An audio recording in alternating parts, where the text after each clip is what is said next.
अकारण करुणा वर्णालय भक्तवांछित कल्पतरु भगवान विष्णु एक बार वैकुंठ में शेष सैया पर विराजमान।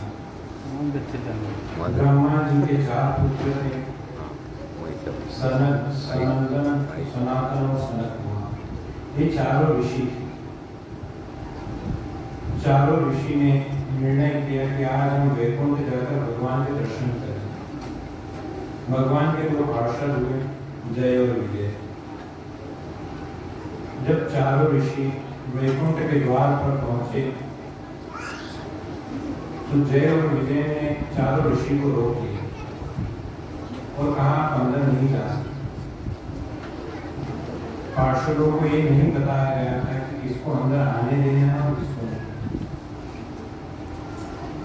ऋषियों ने बहुत बोला कि हमें भगवान विष्णु के दर्शन करना है, उन्होंने अंदर नहीं कराया।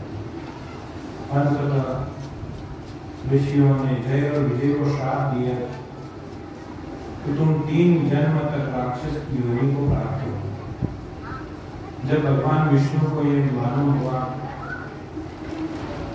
कि द्वार पर चारों ऋषि पधारे, वे दौड़ते गए और उनके चरण पकड़े। जय और विजय को कहा कि ऋषियों का श्राप वरदान के रूप में ही होता है। तुम 3 जन्म तक राक्षस की योनि को प्राप्त हो और मैं 4 अवतार लेकर तुम्हारा उद्धार करूंगा। पहले राक्षस योनि में हिरण्याक्ष और हिरण्यकश्यप। हिरण्याक्ष का वध करने के लिए भगवान 12 अवतार करा। हिरण्यकश्यप का वध करने के लिए भगवान नरसिंह अवतार करा। दूसरे त्रेता युग में रावण और कुंभकर्ण, उनका वध करने के लिए भगवान ने राम अवतार धारण किया। द्वापर में दंतवक्र और शिशुपाल, भगवान श्री कृष्ण ने अवतार ग्रहण किया, उनका वध किया। सूर्य वंश में दशरथ जी के यहाँ अपार धन था, उनका सम्मान भी बहुत था, लेकिन जी तो एक पुत्र की। 3 रानियां थी, कौशल्या माता, कैकेयी माता और सुमित्रा। 3 रानियों के बावजूद भी उन्हें कोई पुत्र रखने की प्राप्ति नहीं। दशरथ जी अपने गुरुदेव के पास जाकर सारा वृतांत सुनाया कि मुझे एक भी पुत्र नहीं। गुरु जी ने कहा कि तुम यज्ञ की तैयारी करो, तुम्हारे यहाँ 4 राजकुमार आने वाले। अयोध्या, पूरी अयोध्या में हर्षोल्लास के साथ भगवान ने आने का, दशरथ जी ने पूरी अयोध्या में पूरे हर्षोल्लास के साथ यज्ञ की तैयारी करी। यज्ञ 2 दिनों तक चला। यज्ञ में साक्षात भगवान अग्निनारायण प्रकट हुए। वे खीर का पात्र साथ में लेकर प्रकट हुए। भगवान अग्निनारायण ने कहा दशरथ जी से, ये खीर तुम 3 रानियों को खिला देना। यज्ञ समाप्त करके दशरथ जी महल में गए, 3 रानियों को बराबर खीर। 9 महीने बाद, सामान्य इंसान 9 महीने गर्भ में रहता, लेकिन भगवान 12 महीने गर्भ में रहते। 12 महीने बाद सुमित्रा माता जी को लक्ष्मण जी और शत्रुघ्न जी, कैकेयी माता जी को शत्रुघ्न भरत जी और श्री कौशल्या माता जी को चतुर्भुज भगवान श्री राम जी होता है। भगवान रामचंद्र भगवान की जय हो। जैसे ही भगवान का प्राकट्य हुआ, दासी ने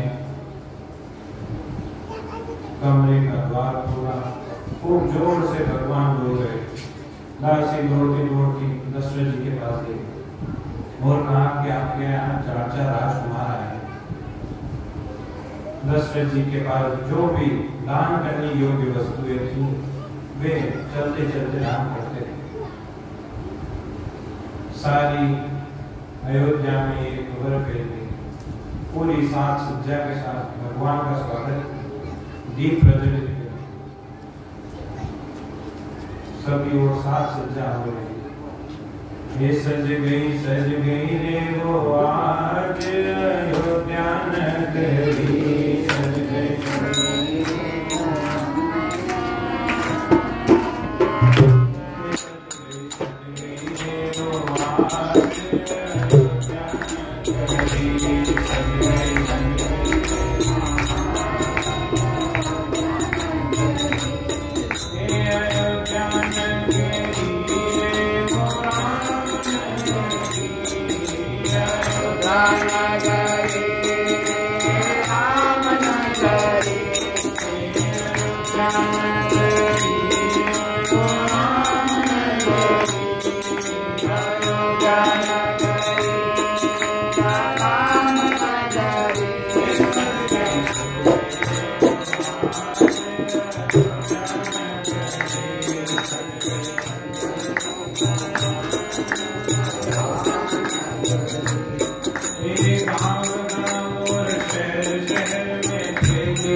जन्म लिया है, जन्म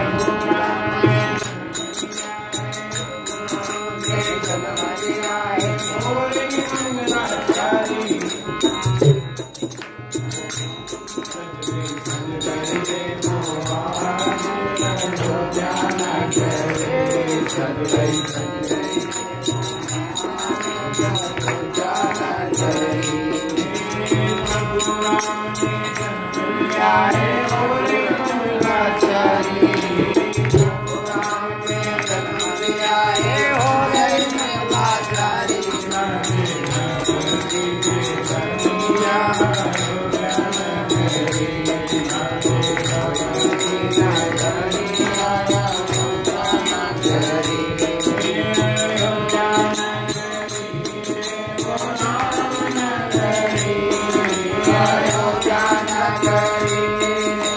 राम नगरी।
तले में लिटाया। दशरथ जी ने पहले लक्ष्मण जी और शत्रुघ्न जी को देखा, बड़े तेजस्वी।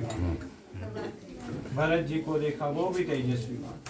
और राम जी को देखा, इतनी सौम्यता, इतनी विनम्रता भगवान में कि उनकी तरफ से दशरथ जी की नजर ही नहीं थी। थोड़े बड़े हुए, इतना मोह था कि गुरुकुल जाने तक छूट नहीं दिया। गुरुकुल ले गए, सारी विद्या अध्ययन करवाए, वापिस राजमहल आए। विश्वामित्र जी, मालूम हुआ कि विश्वामित्र जी संकट में, उनके यज्ञ राक्षस विध्वंस कर रहे थे। विश्वामित्र जी राम और लक्ष्मण जी को अपने साथ ले गए जहां यज्ञ हो रहा, वहां राक्षसों मृत अवस्था में हड्डियां डाल रहे थे, मांस डाल रहे थे, यज्ञ में विघ्न डाल रहे थे। लक्ष्मण जी और राम जी ने उनका विध्वंस करा। विश्वामित्र जी को मालूम हुआ कि जनकपुरी में, मिथिला नगरी में सीता जी का स्वयंवर होने वाला। विश्वामित्र जी राम और लक्ष्मण जी को साथ में लेकर चले गए।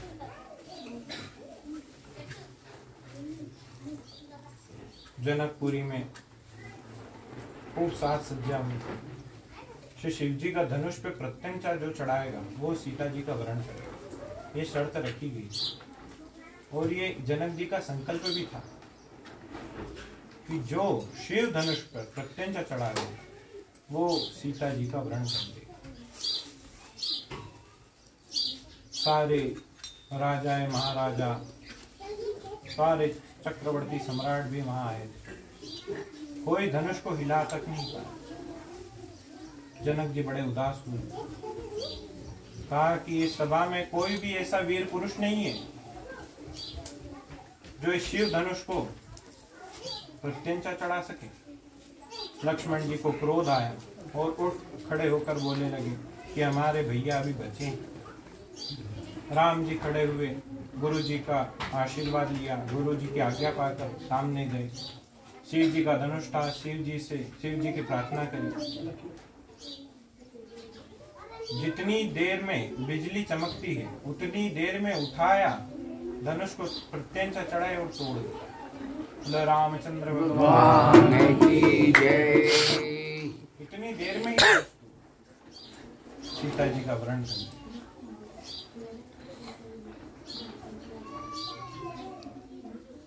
बाद में सारे दशरथ जी के संग सारे अयोध्यावासी जनकपुरी में आए, विधिवत सभी पूजा किया और सीता जी के साथ उनकी तीनों बहनें लक्ष्मण जी, भरत जी और शत्रुघ्न जी के लिए तीनों बहनें के साथ वरण किया और घर लिया।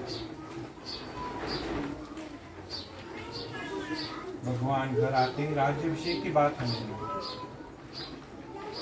राज्याभिषेक में कैकेयी माता को चाहिए था कि मेरा भरत राज सिंहासन पर बैठे, पर ऐसा नहीं। दशरथ जी राम जी की खूब हर्षोल्लास के साथ राज्याभिषेक की तैयारी कर रहे, लेकिन कैकेयी माता ने उनके प्राण बचाए थे दशरथ जी के। तो उन्होंने वचन मांगा, 2 वचन मांगे कि राम जी 14 साल के लिए वनवास चले जाएं और मेरा भरत राज सिंहासन पर बैठे। राम जी ने ये बात कैकेयी माता की मानी और वनवास की घोषणा। बहुत सारे लोग भगवान राम जी के मंदिर जाते और कहते हैं कि सुख दे भगवान, मुझे सुख दो। भगवान राम जी ने ही कभी सुख नहीं देखा तो आपको कहाँ से? राम जी कहते हैं, कब हूँ का सुख अब देखो नाही, कब हूँ का सुख अब देखो कबहु का सुख अब देखो नाही, कबहु का सुख अब देखो नाही, कबहु का सुख अब देखो। भगवान ने कभी सुख नहीं देखा। जन्म लिया, विद्या अध्ययन करने के लिए गुरुकुल चले, गुरुकुल से आए विश्वामित्र जी ले गए, सीता जी का वर्ण करके आए, वनवास 14 साल के लिए वनवास करे। 14 वर्ष के वनवास के बाद धोबी ने सीता जी पर आरोप लगाया, सीता जी वन में चले, लवकुश वन में ही जन्म लिया। कथा सुनाने के लिए अयोध्या में आए, अयोध्या में सब वृत्तांत सुनाया, सीता जी को बुलवाया गया। उसी दिन सीता जी पृथ्वी में समाई। लेना भगवान का आश्रय लेना, राम और कृष्ण का आश्रय, राम और कृष्ण के ऊपर भरोसा रखना, राम और कृष्ण को आधार मानो। हम तो दोनों नाव चढ़े हैं, हम तो दोनों नाव चढ़े हैं, ये दोनों तारणहार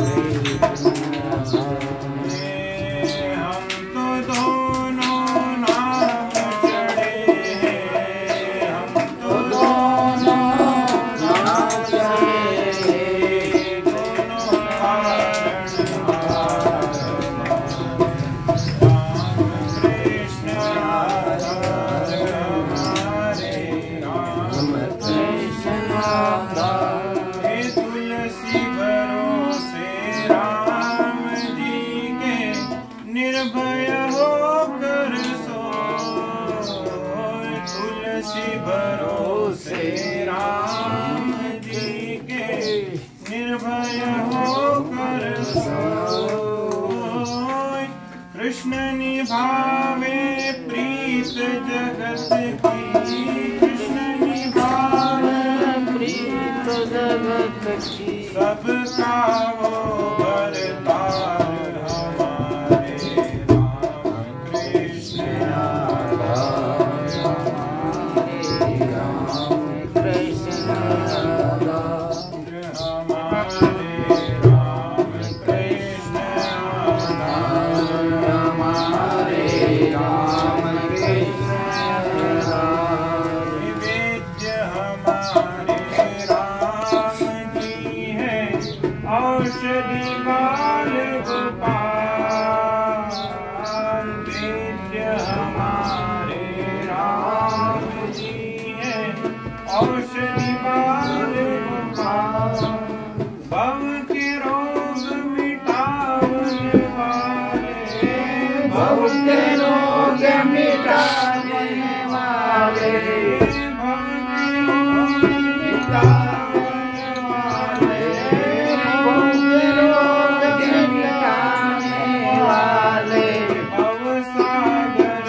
रात का सपना में मारे गिरी गिरी चुकी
लो